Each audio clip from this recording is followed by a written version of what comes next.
Fala aí, pessoal, beleza? Como é que vocês estão? Iniciando mais um acompanhamento mensal, vamos falar sobre o BRCR, o fundo de lajes, o BTG Pactual Corporate Office Fund. É o fundo de lajes do BTG e que, cara, assim, eu desconheço um fundo, quer dizer, deve ter, tem outros fundos, né? Não deve ter, mas tem outros fundos, mas assim, são poucos os que fizeram tanto cotista perder tanto dinheiro. E o BRCR está entre eles. Mas vamos falar um pouco sobre ele, mais um mês e acompanhando. Eu quero propor uma reflexão no começo agora do relatório para vocês, mas vamos para o relatório gerencial.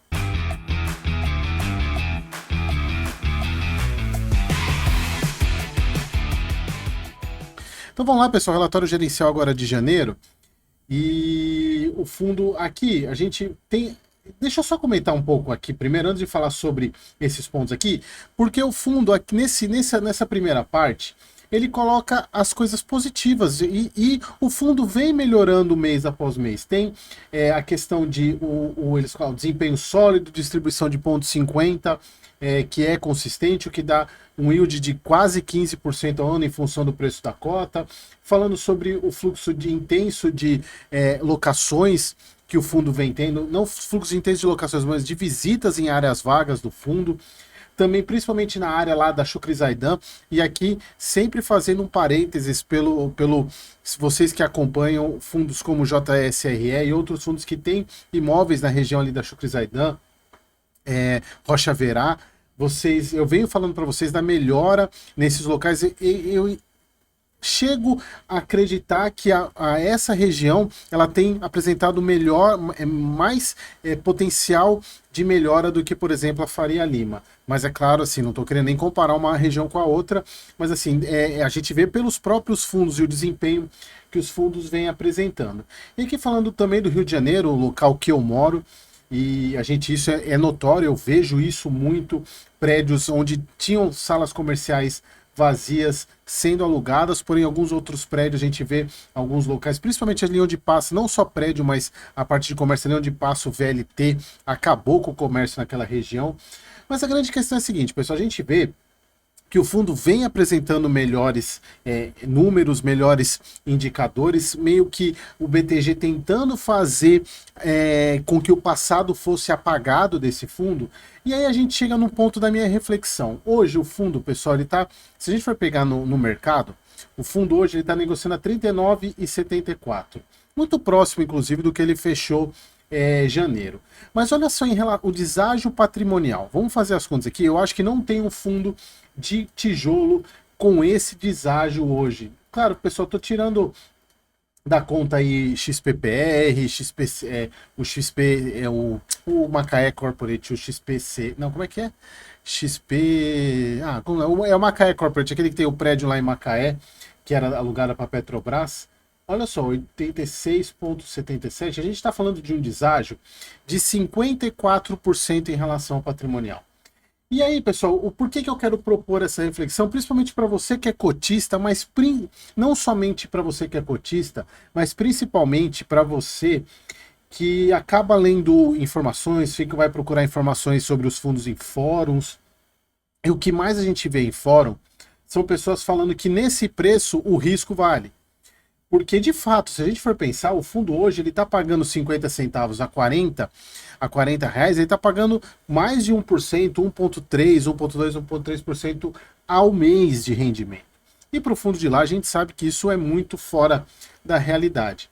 A grande questão é a que custo isso vai se transformar lá na frente? Será que, de fato, a gente está falando de um fundo que merece o seu dinheiro? Esse é o ponto que acho que é o mais importante. É claro, pessoal, que você tem que fazer o gerenciamento de risco na sua carteira, você pode se expor a alguns ativos de maior risco, mas a grande questão é a seguinte, será, e eu vou mostrar alguns pontos no relatório para você, que me fazem questionar esse tipo de coisa, e eu, como vocês sabem, a cada ano que passa, a cada dia, eu posso até falar dia, eu venho evoluindo como investidor, e olha que eu já invisto em fundos imobiliários há mais de 10 anos, e eu venho evoluindo, e um dos pontos que eu mais tive resistência para mudar foi na questão de você ter apego a um ativo.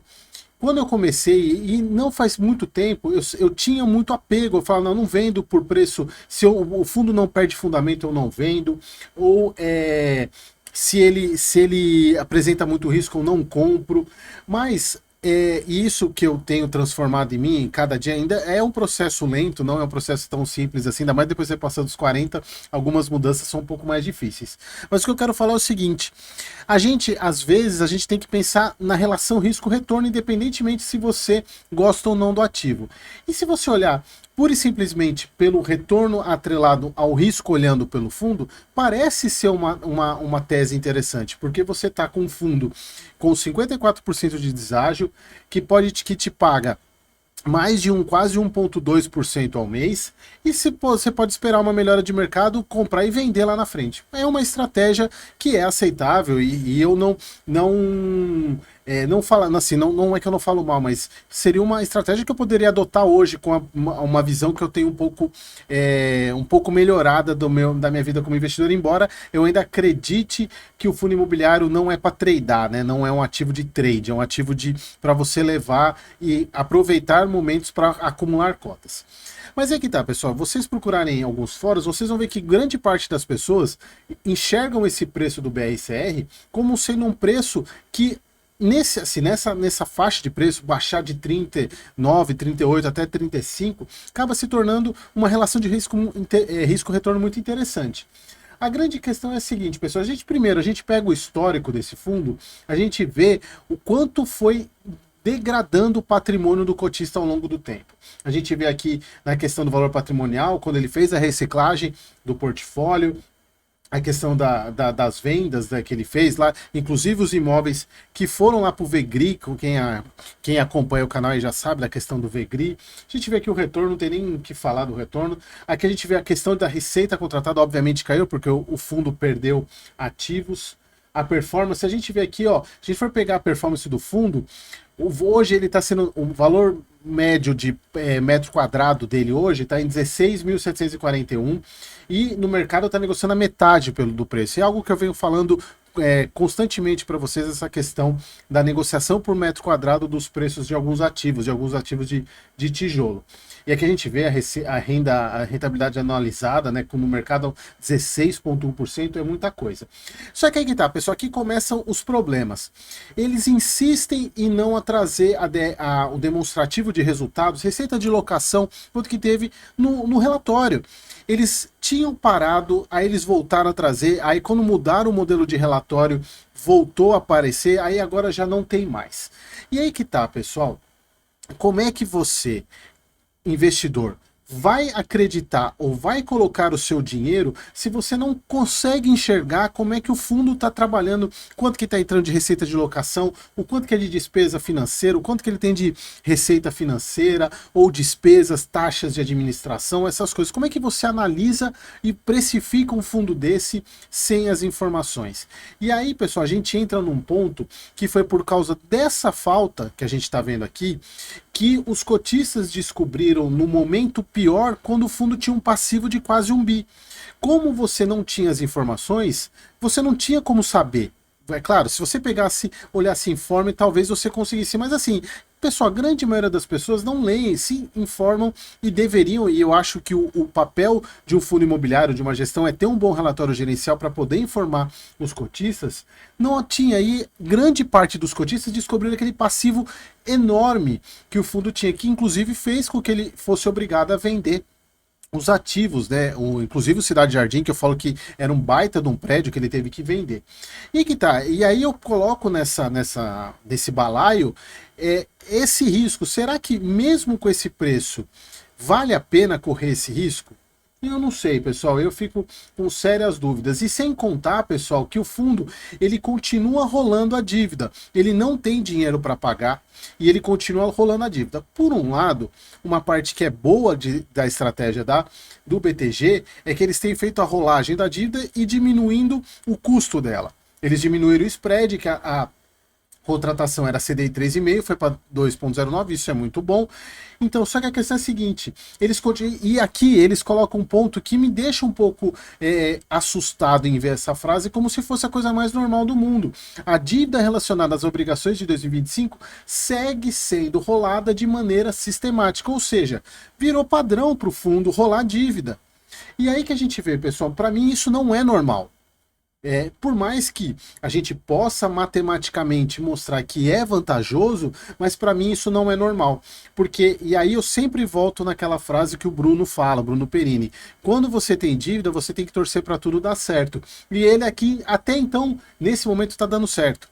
Só que a hora que não der certo mais, e aí, como é que o fundo vai fazer? E a gente vê, até pelos informes e pelos últimos demonstrativos que eles colocaram, inclusive no último relatório, eu até cheguei a comentar isso no vídeo passado, a gente vê que o fundo não tem dinheiro para pagar, e ele é obrigado a rolar dívida. Até a hora que o credor dessa dívida fala, não quero mais, ou você paga ou eu executo a garantia, ou eu vou aumentar muito a taxa e aí eu quero ver rolar.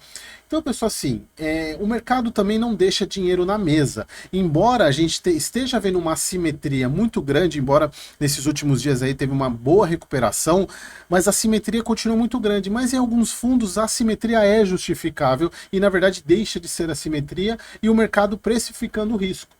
O fundo ainda tem uma vacância considerável, né, que é mais de 10%, embora comparado com outros fundos, até que a vacância ela é tranquilo. E o fundo continua pagando 50 centavos, já está colocando o GAI nesse aqui de pagamento até o meio do o março, né, o primeiro trimestre de 25, entre 0,45 e 0,52. A gente vê os ativos do fundo, são ativos bons, embora não tão bem localizados, mas são ativos tudo AAA, ele tem ativos bons, só que assim, a grande questão são ativos do Rio de Janeiro, que não são ativos tão comparáveis com os de São Paulo, mas a gente tem um office aqui no Rio de Janeiro, tem a Torre Almirante, tem a Senado, e em São Paulo a Diamond Tower, Eldorado, EZ Towers e a Sucupira. E se a gente olha aqui, não são tão bem localizados, a melhor localização está nesse pedaço aqui, mas assim, são prédios bons, padrão construtivo muito bons, embora, como eu falei para vocês, eles tenham vendido, na minha visão, o melhor ativo que eles tinham, que era o Cidade Jardim. Mas assim, pessoal, a gente vê que é justificável e me traz um pouco de receio, e principalmente eu alerta para você tomar cuidado, que nem sempre um ativo estando tão barato não significa que ele não possa ficar mais. Então sempre tome muito cuidado. Eu já até cheguei a um ponto de falar que esse fundo tinha que acabar, ser incorporado por outro, mas assim, eles melhoraram e eu torço para que o BTG faça a mesma coisa que fez com o BTLG nesse fundo, mas é difícil. É difícil porque o histórico dele pesa muito e a própria gestão não ajuda, principalmente com o demonstrativo de resultado. O demonstrativo de resultado é fundamental para qualquer um que quer analisar fundo imobiliário. Beleza, pessoal? Então era isso. Tem uma parte reflexiva aqui, uma parte de reflexão, mas era isso. Espero que vocês tenham gostado e até o próximo vídeo.